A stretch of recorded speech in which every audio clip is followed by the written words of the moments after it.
After the copper mud is recovered and some mixed materials are added, the spherical sintered body is made and sent to the smelting furnace to burn, and then the copper ingot is made.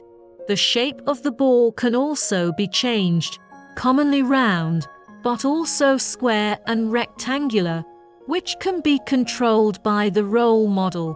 In most cases, however, the material shape of the copper mud ball press is spherical, which facilitates demolding and is not brittle during transportation. As for its model, the larger the copper mud ball press, the larger the roller. The size of the roller directly affects the copper mud processing capacity. So the larger the ball roller, the higher the output, the higher the cost of equipment.